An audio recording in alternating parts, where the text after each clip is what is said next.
दोस्तों नमस्कार। आज हम बात करेंगे सूचना का अधिकार आरटीआई के बारे में, जो हाल के दिनों में कई बड़ी वजहों से खबरों में रहा है।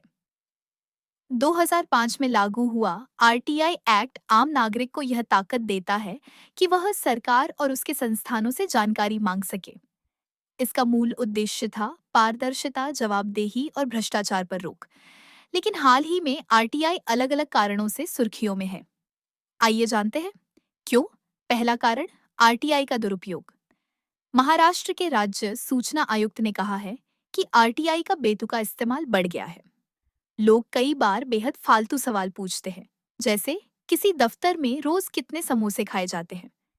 ऐसे आवेदन असली मुद्दों को दबा देते हैं और व्यवस्था पर बोझ डालते हैं। अब सूचना आयोग ने निर्देश दिया है कि इस तरह के फ्रिवोलस यानी निरर्थक आवेदन को रोका जाए। दूसरा कारण, गोपनीयता बनाम पारदर्शिता।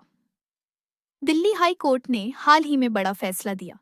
केंद्रीय सूचना आयोग ने प्रधानमंत्री मोदी की डिग्री का ब्यौरा सार्वजनिक करने का आदेश दिया था, लेकिन हाई कोर्ट ने साफ कहा, डिग्री, मार्कशीट, ग्रेड या उत्तर पुस्तिका निजी जानकारी है।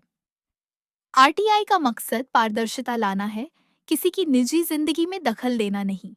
यह फैसला निजता और पारदर्शिता के बीच संतुलन को लेकर बहुत महत्वपूर्ण है।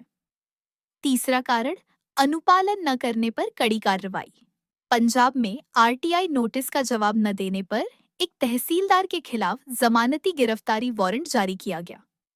नवी मुंबई में मोतीलाल झुंझुनवाला कॉलेज पर 50,000 का जुर्माना लगा, क्योंकि उन्होंने आरटीआई अधिकारी नियुक्त ही नहीं किया।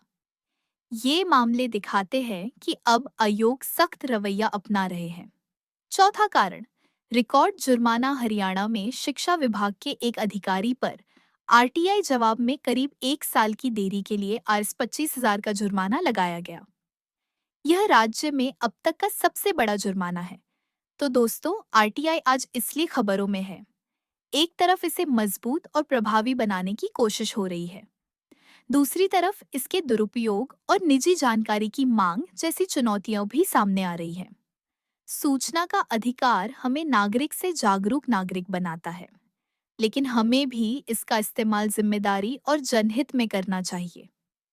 आरटीआई यह सिर्फ एक कानून नहीं, बल्कि जनता की शक्ति है।